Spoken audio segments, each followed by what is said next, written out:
Hey, this is John. Welcome back to my Let's Play of Mechanical Mastery. In the last episode, we were working on this guy to make some of the power stuff, most importantly, nitro crystals. So did I get one of those for the quest? I didn't. So let's go ahead and do that real quick. Let's get us a nitro crystal. And it should be very quick to get. There we go. There we go. Quest complete. Alright, we can now move on to final star shards. However, I don't want to do that just yet. So the reason is that I need to do something about this guy. So I have been running around between episodes trying to stabilize our system, and I think it might barely be stable right now, but I'm not really sure that it is. So the problem is, every time I see a resource that needs to be fixed, I fix it, and then like that unravels three more things that are affected by that, and the whole tapestry has started to become very, very bad. So every once in a while, I'll go over here to the crafter monitor, and I'll see it's producing like 18 rods and 45 blaze powder and 87 basalt powder and all kinds of stuff, and just endless amounts of crafting. So I thought, okay, it's definitely time to separate out this stuff. So I did that. I have a dedicated fluid encapsulator, sawmill, and pulverizer for each of the powders we need for the different things. And I even keep a lot more in stock than I was before. So rather than a single stack, keeping 4 stacks of each of the powders, and also a stack of blaze rods, or 4 stacks. So that was fine in the beginning, but then we weren't making enough dormant effigies because we didn't have calcite. Okay, fine. I dedicated one of the induction smelters solely to making calcite. He wasn't fast enough. Okay, let's take him from being told to produce stuff by the requesters, who are sometimes slow, to being dedicated. He still isn't fast enough. He doesn't have enough stone. We're not making stone fast enough. Okay, why isn't the requester requesting more stone? I don't know. There's capacity. It should have been, but it wasn't. So, okay, I'll make a dedicated stone factory. Okay, that's fine. We have more stone, but we still aren't producing the calcite fast enough to make enough effigies. Okay, that's fine. I'll put the dedicated guy down here. Oh, now we don't have enough stone again. Alright, fine. I'll make a second factory. Yes, I know, I should have put one of the factories downstairs and had him be fast too. I'll probably move that later, but, I did this first. Okay, stone is kind of stable. And I'm thinking, alright, okay, we're good, right? We're good. So I go over to one of the sulfuric acid guys, and he's empty. He has no sulfuric acid. Okay, what's wrong with sulfuric acid? Do we not have enough sulfur dioxide? Well, no, actually we have plenty of that. The problem is now sulfur trioxide. But do we not have enough of that? Oh, we have lots of that. What's the problem? Well, the problem is XNet is simply too slow to move this stuff over here. So this entire system is just incredibly fragile, and it's partially because of the speed of XNet. So I think we might be stable on things if I got rid of XNet and moved things around with the quantum entangle porters and use them better. So because we were out of sulfuric acid, we are also out of fissile fuel.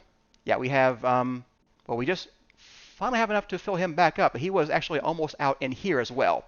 Now I have turned off the this guy right now. You can see he's just not making enough. Most of his sulfuric acid is going to the various tasks that need sulfuric acid. Mostly this guy right now. So this guy needs lots of sulfuric acid to make the whatever those things are. Okay, and then the rest of them are going to the other machines that are over here. So yeah, we need to make sulfuric acid faster for everything, and we're just not cutting it. And part of the reason is just XNet is too slow. So I need to move everything over here. I need to re-architect this entire section. Now, that's fine. We can do that. But we have to correct the radiation first. I can't move these things until I'm certain radiation is not a problem anymore. So my first thing was turn off the reactor. No more nuclear waste. That's fine. And that means no more polonium. Polonium been processed, no more polonium. Except there's polonium in here, and there's plutonium in here. So we have to get rid of that somehow. We have to get rid of nuclear waste in here, and there's just a little bit of nuclear waste he couldn't process in here because it didn't have a 10-to-1 ratio. So this needs to be deposited into one of these barrels. So yeah, lots of stuff to fix. But that's okay. Let's get started. So this is empty. It's okay to break him. So let's go to our ultra pressurized tube, and let's put this here. And let's take the wrench, and let's go to turn this guy off.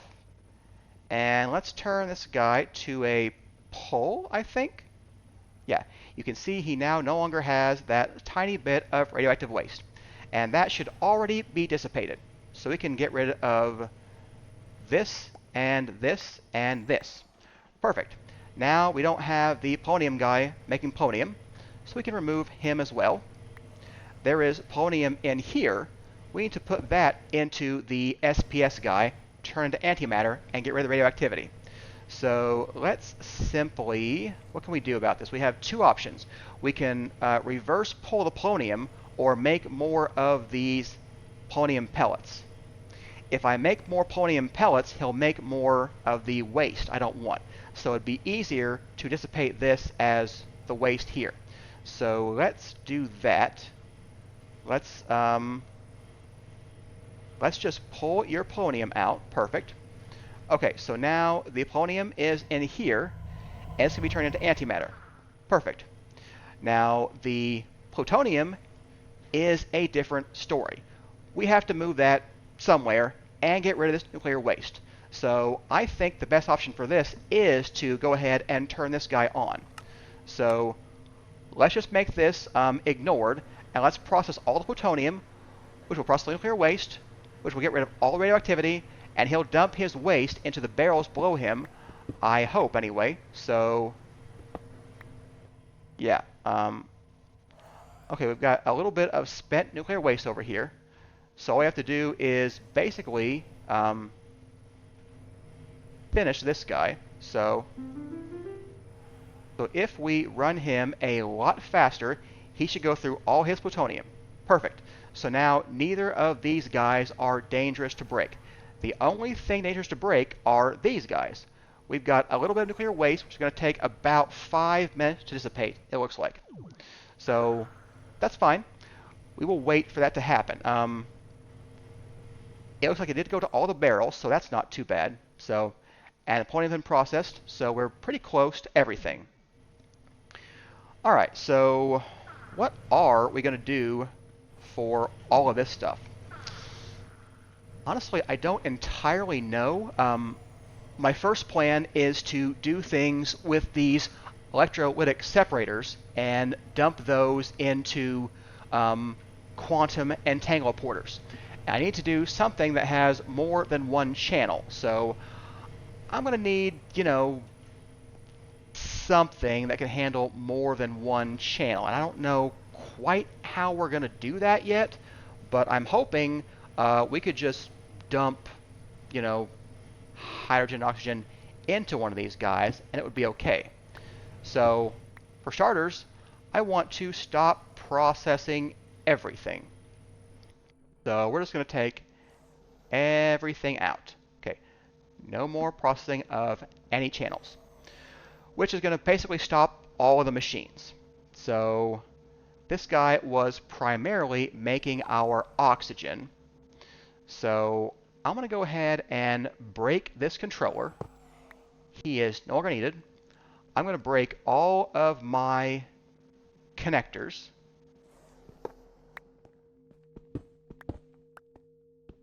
I may need to break more of these, so I'm going to break all of these things. I'll be very careful not to break these buckets because they still have spent nuclear waste. So this should be okay. That should be okay. That should be okay. All right, are there any more connectors? Yes, there are. All right. And we're going to have to wait on some of the stuff, so that's okay. Let's see. There's more connectors over here. Let's go break these as well. And we're going to have to wait for the waste to dissipate, but that is fine. Okay, so digging up the floor, all of these pipes should be completely empty. And I like that the mechanism pipes tell you that if any one pipe is empty, it's the entire network that's empty. So I don't have to worry about breaking any of these because they are all empty. And with these machines being a little bit, or since we're going to since we're going to move these things around, I'll be able to more easily place things to be closer to where they need to go. So that should be good. All right, another 140 seconds roughly before we can break any of these things. Let's think about what we need to do. So I need something that will take the gas out. So I'm thinking we might have, I don't know, inputs on the top and outputs on the bottom, but I may have to use a left or right occasionally. I'm not really sure. It's going to depend on what we actually need. So I'm going to have to make a map of what I actually need before I can decide how I want these to go. A lot of these are just chemical oxidizers that I have spammed over here. I am hoping we no longer need those. I'm hoping we just have plenty of sulfur dioxide. So you are my primary and at the moment only sulfur dioxide maker, right? Yeah. So you are making tons of sulfur dioxide. That's fine. I'm going to leave that be. I don't want to put you down. You're the wrong kind of floor. So that's fine. Let's go ahead and start with maybe this guy. So this guy makes water or hydrogen and oxygen from water. So it would be good if we did something with that. So let's just try getting a new quantum entangloporter, because what I want to do is see if you can export both to here. Okay, so on your side config, items and fluids and slurries are off. Now gases are going to be an input on the bottom, and I would like you to stop dumping your excess. I would like you to take your gases, and I'll need to make a new channel for this. I will call it hydroxy. Okay. All right, so redstone signal is ignored. Your gases, it says you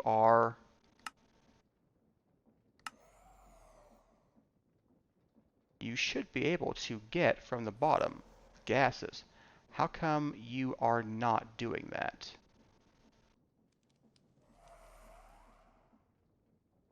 Let me see here. Let me make sure. Maybe I'm outputting hydrogen and thinking I'm outputting oxygen. So on the gas config, no, you're cyan. You should be okay.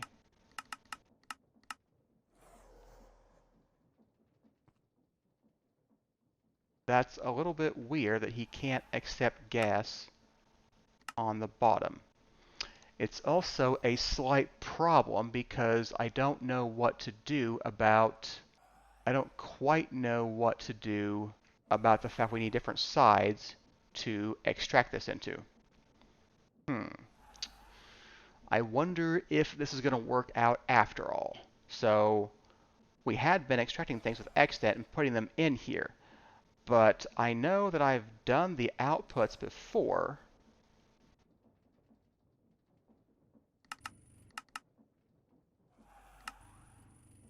Okay, but you still don't get any gases in here. Well, my first question would be, did I place you wrong? Let's see here. Okay, that's definitely wrong. Okay, stop placing there. Wow. Mechanism, help me out. Gases. No, not you. Gases. Okay, I have now made you an input on every conceivable channel, and oh, I did not have auto eject on. Okay, so yes, we can auto eject.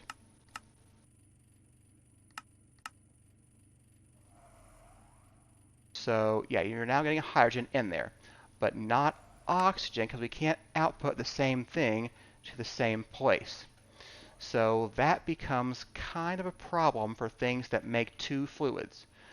But I don't think anything else does make two fluids. However, gases do need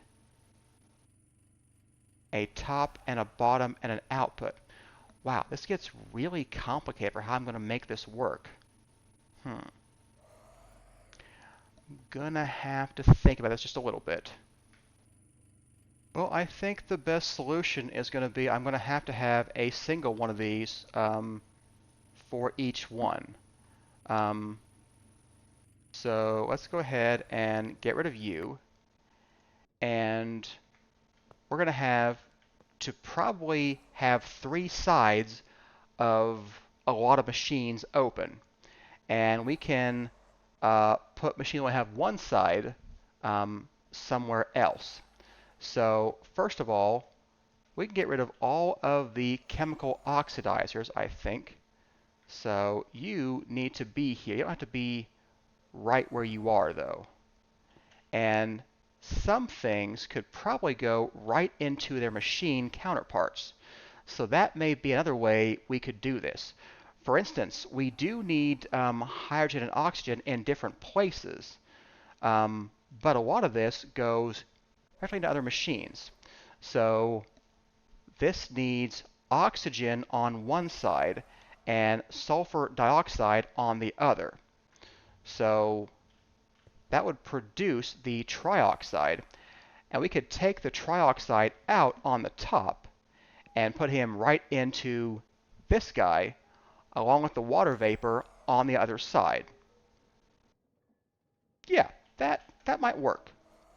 Okay, um, this is going to require a bit of thought, so let's make sure I know what I'm doing. So A, I need to put the hydrogen that he is making somewhere. I need to take the oxygen, and that also kind of needs to go somewhere, because we need oxygen for more than one thing. Now, I suppose the real answer could be we don't store hydrogen or oxygen, and we use an electrolytic separator every time we need hydrogen or oxygen. Because we've been building up a ton of that as surplus, and we never use that much of it. So that may be the best solution to this, to not put hydrogen or oxygen in a channel, and then just get rid of them, and we'll just have electrolytic separators. Okay, so that means we would dump the hydrogen from here, and we would output the oxygen into this guy, and then we'd get the sulfur dioxide from another side, which would have been the chemical oxidizer, but instead it's going to be something else. It'll be the quantum entanglement. So we could have this guy on the left. So what kind of signals are you? You are that guy, and you also have a fluid card. So let's put you there, and that seems okay. This is my insert card of the sulfur dust, which we don't need anymore. So I want to change the side that this happens on. So we're going to say that for gases, we export the cyan on the right, and we auto-eject on. Okay. Now for gas input, we're going to take the red from the left and the orange from the top, and then we're going to output to the right. So let's take this guy and place him here. Are you my sulfur dioxide? You are. So let's take you. Okay. And this should make sulfur trioxide. And this will go into this guy right here. All right, this guy needs water. So let's put you over here. And do you have a card? Only an energy card. You have a water card. So let's move you over here. Let's take your water card. And let's go into this guy. Okay, so you're making sulfur trioxide. So your gases are an output on the right, and we auto output. Your gases for sulfur trioxide are from the left, and you are going to output. What are you? I guess you're going to go to the top to put the sulfuric acid somewhere, because I'm running out of spaces to put you. I need water to come in there, so you're my sulfur dioxide guy, right? Yeah, you're my sulfuric acid channel, which is empty right now, but that's to be expected. Okay, so mechanism, help me out here. Why do you never place right? You're acting like create. That's bugging me. Okay. Alright, you should be an input from the bottom because you are outputting to the top. So we will auto eject, and now we need water vapor. Why aren't you running? You make water vapor, you get water. I'm guessing it's because you have nowhere to put your stuff. So your gases should be an output to the left, and we will eject on, and we will make sure that your orange input is on the right. Something still seems wrong. I always forget the one thing they don't keep is their rotary, which way they're going. So now he has plenty of water vapor, and he's making sulfuric acid, which gets exported into this guy right here. Okay, he doesn't have enough water vapor right now. Let's give him his final speed upgrade. Let's give you one more of these guys, and let's see if that's good enough. Okay, you're now backing up with water vapor. Perfect. Okay, so now you are making the sulfuric acid, which goes into here.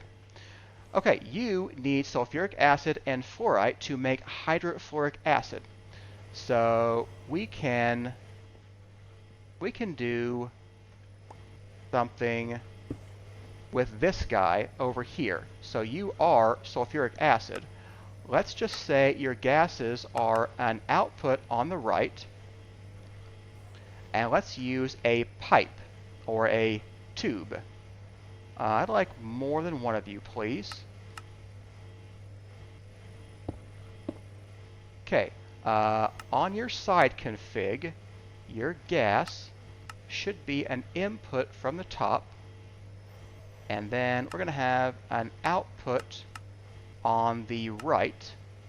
Okay, you have sulfuric acid, you have hydrofluoric acid.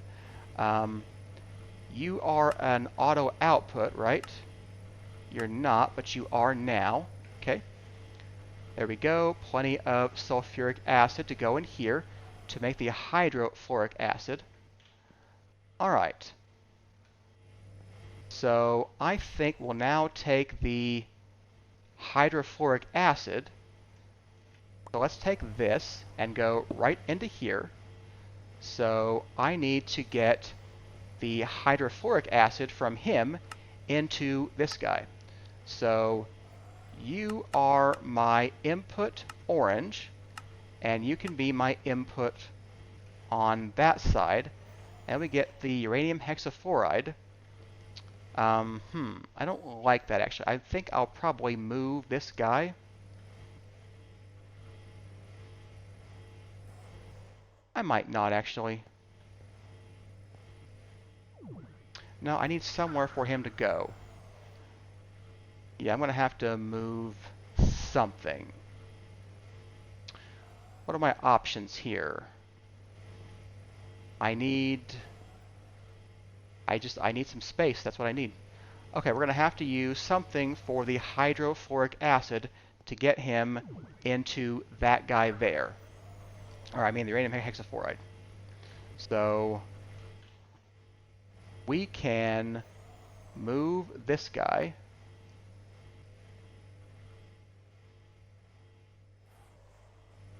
What are you? What kind of thing are you? Okay, you're just one of those. Okay. So let's move the chemical oxidizer. And you are inserting, okay, uranium, perfect. Okay. Let's put you as an output on the left. And let's make sure your input is set to be on the right. It is. There we go. Uranium oxide and hydrofluoric acid makes uranium hexafluoride. Okay, so I'm just going to need something else to take the uranium hexafluoride into this. So my first thought is a pipe, but I need to stop this from being a pipe.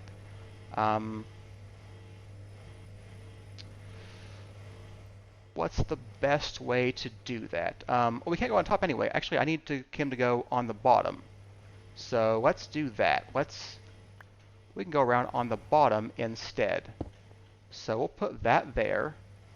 You are just energy. So we'll go down and go into this guy.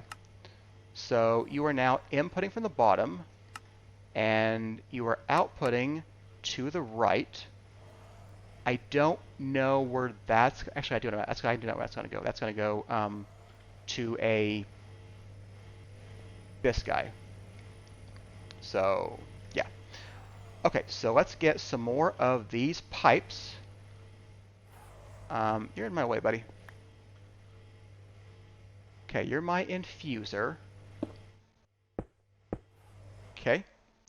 For starters, please go away, all of you. And let's say that you output on the bottom, and you are an auto eject, which goes into this guy, and he makes fissile fuel. Perfect. Okay, now do I have a fissile fuel jigger? You're him, right? Yeah. So let's take this guy. I want to keep that, please. Thank you. Okay. And you are going to go out into the right, and your gas config is going to be an input, and this is an input into this guy. All right. Now we've got this guy over here. I mean, it seems a little silly. Actually, we don't need this node here. We could go across to him, because he just no, he needs a backing guy. If I go down, what's going to happen here? Okay, it's going to require a bit more thought, obviously. I've got this tube here. Let's get rid of this and this and this. Let's put this here.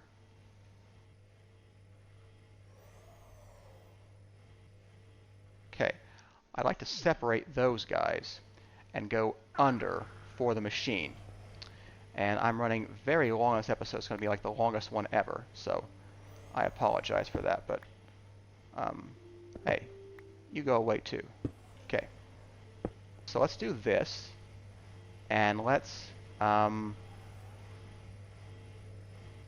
put you away. Alright, you're my purification chamber, making this guy. Let's see here. I need to break you, and you. And then you are my insert extract guy. You insert fluorite dust, you extract whatever it is you make. You make these fissile fuel pellets.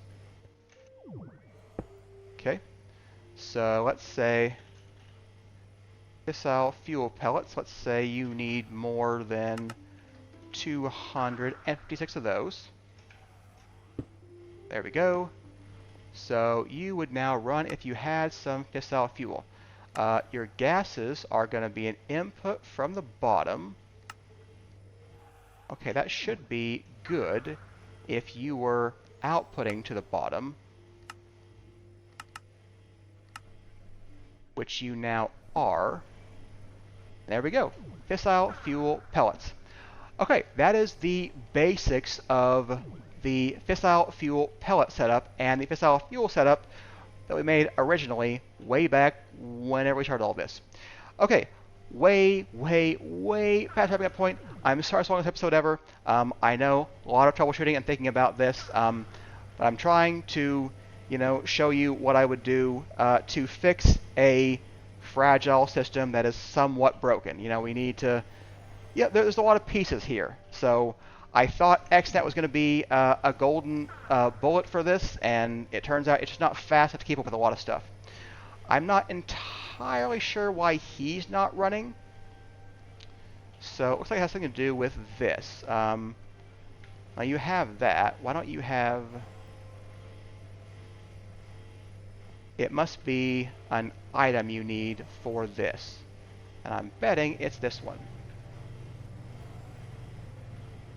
There we go. Okay. Alright. Like, subscribe, comment. I'll see you next time. Thanks for watching my troubleshooting episode. I hope this is what you came for, because this is the kind of thing that I live for. Trying different things to make things work and make things work better. This is the fun part for me. See you next time.